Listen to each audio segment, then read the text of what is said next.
Pemirsa, selamat datang di Workerspedia, platform informasi mengenai dunia pekerjaan dan pengembangan karir.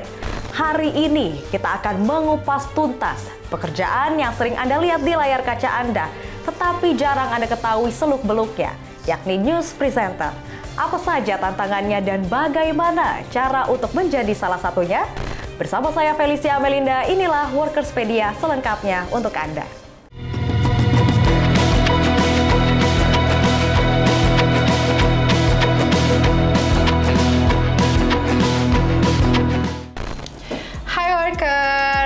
Pernah nggak sih kalian nonton berita, terus kayak ngerasa terpukau nih sama pembawaan dari pembawa beritanya itu sendiri? Tenang-tenang, kalian nggak sendirian nih. Tapi sebenarnya di balik penampilan yang rapi, terus kayak suaranya yang lugas dan tegas, sebenarnya kehidupan seorang pembawa berita tuh seperti apa sih? Nah, pas banget hari ini kita kedatangan langsung nih ya seorang pembawa berita. Jadi kita bisa langsung cari tahu aja nih kira-kira gimana sih kehidupan seorang pembawa berita. Oke, boleh nih Kak, kenalin dulu dirinya kepada Workers. Halo Workers, perkenalkan nama aku Felicia Melinda Dewi Priyatna, biasa dipanggil Feli. Kesibukan aku saat ini jadi news presenter, terus juga reporter atau jurnalis di salah satu stasiun TV nasional di Jakarta, di Indonesia. Oke, jadi Vel kira-kira udah berapa lama nih jadi pembawa berita atau tadi sebutannya news presenter ya? Nah, itu kira-kira udah berapa lama? Oke, jadi gini Nat, aku udah jadi reporter dan presenter itu total 2 tahun. Oke. Untuk jadi presenter itu memang awalnya harus dari reporter, karena kita harus tahu medan di lapangan dulu seperti apa gitu kan. Dan sampai sekarang pun aku masih di lapangan juga gitu. Jadi untuk totalnya aku 2 tahun reporter dan 1 tahun terakhir ini jadi presenter. Oh, jadi berbarengan gitu berbarengan, ya. Sampai sekarang pun aku masih ke lapangan juga walaupun aku di studio juga. Terus selanjutnya boleh nggak sih Vel ceritain secara singkat nih kira-kira alur kerja sehari-hari dari seorang pembawa berita tuh seperti apa sih day to day life-nya gitu? Oke, karena aku masih di lapangan juga ya Nat, jadi biasanya aku kan kebetulan siaran itu di malam hari. Oke. Nah, jadi sebelum aku siaran biasanya aku ke lapangan dulu tetap untuk jadi jurnalis lapangan atau reporter gitu. Nah, setelah aku liputan di lapangan untuk beberapa jam, nanti udah mendekati jam aku siaran, biasanya aku udah balik lagi kantor untuk siap-siap, karena kan harus make up gitu kan, terus harus ketemu produser, harus tahu nih rundown untuk siaran hari itu apa aja beritanya gitu, terus koordinasi sama produser segala macem, baru deh abis itu siaran gitu. Tapi ada juga yang kalau di tempat aku kerja ya, ada juga yang siaran dulu baru ke lapangan gitu. Jadi menyesuaikan dengan jam program dia siaran gitu. Selain kira-kira membacakan berita nih di depan kamera, apa aja sih tanggung jawab lain yang kamu lakukan di balik layar? Oke, kalau tanggung jawab aku di balik layar itu pertama selain jadi reporter ya, karena kan jadi tadi aku udah jelasin juga kalau sebelum aku ke studio biasanya aku liputan dulu di lapangan gitu. Nah, karena kebetulan aku belum di titik aku ikut produksinya, produksi berita di studio sama redaksi segala macam. Jadi aku masih di lapangan untuk liputan. Setelah itu baru aku ke studio. Jadi kalau di balik layarnya biasanya aku di lapangan sih gitu. Dan kadang-kadang suka bantu-bantu juga tim redaksi untuk VO, voice over berita-berita, paket berita gitu. Oke, jadi di balik layarnya justru jadi reporter itu dan bantuin VO juga ya. Benar. Oke, selanjutnya aku juga mau nanya nih, kira-kira apa aja sih yang harus dipersiapkan sebelum siarannya tuh dimulai? Oke, nah yang harus dipersiapkan sebelum siaran mulai ya. Pertama, kalau aku jangan datang mepet.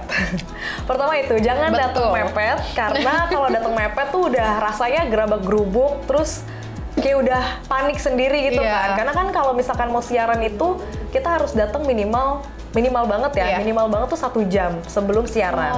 Karena kita harus make up, terus juga kalau aku pribadi, aku tuh sebelum siaran baca-baca dulu nih beritanya apa gitu kan, supaya nanti pas di on air nggak yang baca doang atau kayak jadi kayak aku harus dapet feel-nya gitu loh pada saat aku siaran gitu.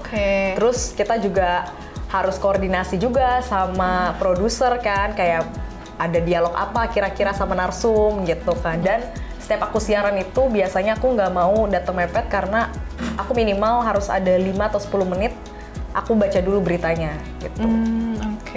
Jadi biar pas on air udah ready gitu.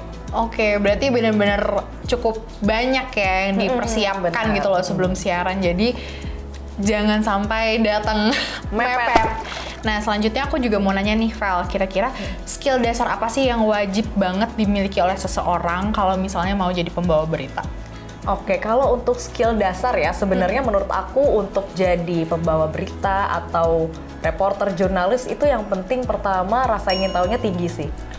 Jadi nggak ada skill tertentu yang harus dipersiapkan, asalkan kita punya semangat belajar atau rasa penasaran yang tinggi itu udah jadi dasar banget, jadi basic ya menurut aku gitu. Nantinya untuk skill-skill yang lainnya, bahkan kayak misalkan skill berbicara gitu kan, public speaking, atau skill mungkin body language segala macam itu menurut aku bisa dilatih. Kedua, tadi public speaking gitu kan.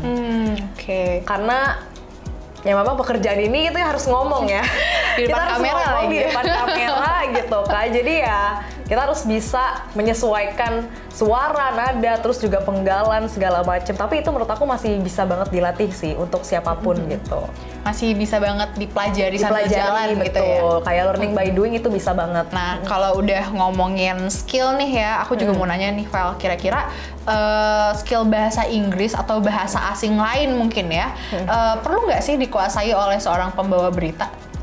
Sebenarnya kalau skill bahasa itu kayaknya sekarang nggak cuman pembawa berita aja, tapi kayak semua pekerjaan pun harus ya. Kayaknya bahasa Inggris sudah jadi bahasa yang juga wajib gitu dikuasain sama masyarakat gitu. Jadi kalau ditanya wajib atau enggak, kayaknya terkesan wajib gitu. Walaupun mungkin nggak ada pernyataan secara tertulis lo harus bisa bahasa Inggris gitu. Cuman akan menjadi nilai plus kalau misalkan kita menguasai bahasa Inggris. Terus juga bahasa asing lain itu nilai plus banget bahkan gitu. Kalau misalkan kita bisa bahasa lain gitu, misalkan kayak aku bahasa Prancis gitu ya, walaupun bahasa Prancis aku juga bukan yang cas-cis ya, cuman itu sangat nilai plus banget gitu untuk nantinya di dunia jurnalistik gitu, apalagi jadi pembawa berita. Nah, selanjutnya aku juga mau tahu nih, kira-kira pendidikan atau latar belakang seperti apa sih, Val, yang biasanya dibutuhkan untuk masuk ke profesi ini? Mungkin kalau dilihat latar pendidikannya, pasti orang-orang mikir kalau jurusan jurnalistik gitu ya. Berarti ini adalah yang cocok untuk masuk ke dunia media atau dunia jurnalis, media reporter, pembawa berita gitu. Cuman kalau di tempat aku kerja, dan juga aku kayaknya sempat ngobrol sama beberapa orang juga dari media-media lain gitu ya. Sebenarnya nggak terbatas sama jurusan sih. Jadi mau jurusan jurnalistik atau jurusan yang lain itu bisa banget untuk masuk ke dalam skup pekerjaan ini gitu. Jadi benar-benar nggak ada batasan jurusan gitu ya. Benar-benar diverse banget sih. Terus nih aku juga pengen tahu nih, Val. Pekerjaan sebagai pembawa berita tuh kan pasti punya hubungan yang erat ya dengan kemampuan public speaking yang tadi kita bicarain tadi ya. Terus apakah kemampuan ini tuh harus dikuasai sejak awal banget atau bisa dilatih seiring berjalannya waktu gitu? Menurut aku ya tadi ya tuh yang aku udah kasih tahu juga bahwa sebenarnya untuk kayak teknis, jatuhnya kan kayak public speaking itu kan teknis ya. Itu suatu hal yang bisa dipelajari learning by doing gitu. Jadi untuk dasarnya banget itu akan lebih bagus memang kalau misalkan kita dari awal sudah punya skill public speaking gitu. Tapi kalaupun enggak, nantinya juga selama pekerjaan ini berlangsung itu akan terasah dengan sendirinya gitu. Kalau misalnya kita ngobrolin soal awal banget gitu ya, kayak proses seleksi dan lain-lain, apakah dengan belum punya nih skill public speaking, gimana sih caranya kita bisa kepilih gitu dan bisa berkecimpung di dunia news anchor atau news presenter ini? Kalau menurut aku, selain untuk mungkin di awal banget gitu ya, di awal banget kalau memang dirasa kayaknya public speaking gue nggak terlalu bagus deh gitu ya, minimal banget ini bahkan kuncinya sih menurut aku ya. Kuncinya adalah percaya diri dulu sih. Selama kita percaya diri, pasti kita akan lebih tenang. Terus pembawaan kita juga jadinya lebih tenang gitu kan. Tapi kalau dari awal kita udah nggak percaya diri, pasti kan buyar tuh kan. Ya jadinya mau ngomong juga terbata-bata gitu, atau ekspresi kita jadi flat atau gimana gitu. Jadi menurut aku kalau emang lebih bagus memang dari awal punya skill public speaking. Cuman kalau enggak pun ya percaya diri aja gitu. Oke, yang penting sih terabas aja deh terabas ya. aja dulu, percaya diri aja dulu. Iya. Masalah teknis kayak public speaking atau segala macamnya itu sangat bisa dipelajari oleh siapapun. Nah, selanjutnya aku juga mau nanya nih, mungkin ini adalah pertanyaan yang juga ditunggu-tunggu banget sama workers. Nah, untuk pekerjaan ini, berapa sih kisaran gaji seorang pembawa berita, Vel? Oke, kalau kisaran gaji sebenarnya ini kayaknya agak-agak sulit untuk mengukurnya ya, karena pastinya akan beda sama news presenter yang udah berpuluh-puluh tahun, bertahun-tahun siaran sama yang mungkin baru siaran gitu. Jadi mungkin kalau ditanya persisnya berapa, bakal beda-beda gitu. Apalagi mungkin setiap siaran itu ada range-nya sendiri juga gitu kan. Cuma mungkin kalau bisa diangkakan, perkiraan sih dari ini gak apa-apa sebut aja ya? Boleh, gak apa-apa. Range-nya kira-kira berapa? Range-nya kalau untuk junior mungkin dari 7,5 sampai 12 lah. Oh, itu junior tuh? Junior, ya. Kalau senior mungkin akan lebih tinggi lagi sih.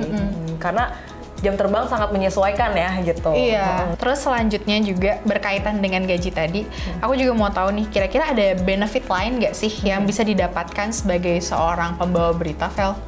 Oke, kalau misalkan benefit dalam hal materi ya, mungkin nggak terlalu gimana-gimana banget ya. Cuman kalau yang aku rasakan, benefitnya itu dalam bentuk pengalaman, pasti ya. Pengalaman. Terus dalam bentuk relasi gitu kan, yang mana kita tuh hampir setiap hari mungkin berurusan dengan pejabat publik atau mungkin orang-orang keren di luar sana gitu, kayak ketemu kedubes lah atau apa, itu kan momen yang sangat precious banget ya gitu. Kayak nggak semua orang tuh bisa dapetin momen itu kalau nggak masuk ke dalam dunia jurnalis gitu. Jadi lebih ke core memory-nya itu sih gitu. Benefit yang menurut aku paling apa ya, paling seru gitu, paling bener-bener diinget gitu. Kalau menurut aku ya, kayak kita adalah orang pertama di dunia jurnalistik gitu ya. Jurnalis itu adalah orang pertama yang tahu tentang suatu hal gitu. Jadi misalkan ada berita apa, pasti kita duluan yang pertama tahu. Kalau insentif sendiri sebagai pembawa berita ada. Kalau di tempat aku kerja, itu biasanya insentif itu juga tergantung dengan seberapa banyak waktu kita siaran. Gitu. Jadi semakin banyak jam siarannya, ya insentifnya juga mengikuti gitu. Apalagi ini mungkin lebih works di ini kali ya, di senior-senior gitu. Karena kan kalau senior jam terbangnya udah banyak banget kan. Iya, betul. Dan itu mempengaruhi insentifnya juga gitu. Jadi mengikuti gitu, insentifnya akan mengikuti dengan jam siarannya. Oh, I see. Jadi yang lebih senior, insentifnya bisa dapat lebih tinggi begitu ya, Vel? Betul. Tadi udah ngomongin ketemu dan berbincang gitu ya sama orang-orang penting. Nah, kalau dari Feli sendiri nih, kira-kira siapa sih orang yang paling berkesan yang pernah Feli interview dan kenapa? Oke, ini orang yang paling berkesan yang aku interview ya. Sebenarnya banyak ya, kayak sempet ngobrol-ngobrol atau wawancara sama pejabat-pejabat.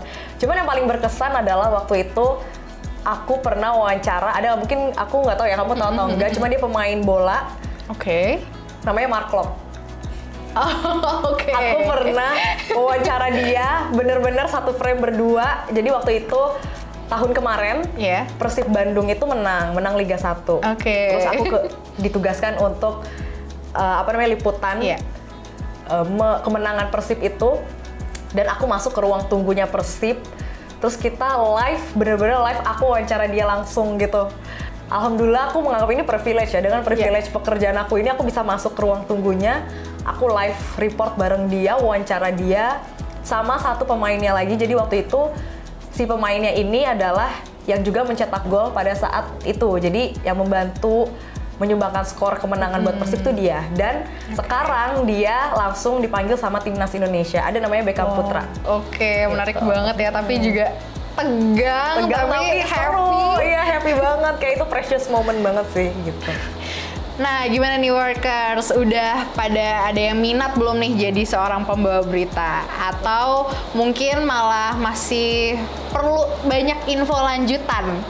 Nah, tapi tenang aja nih workers, jangan khawatir, keseruanku sama Feli hari ini belum berakhir. Jadi kita akan lanjut di part 2, jadi jangan sampai kelewatan ya workers.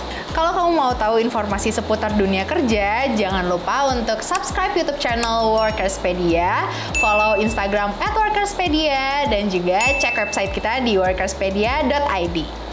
Sat, langsung dapat kerja di Workerspedia.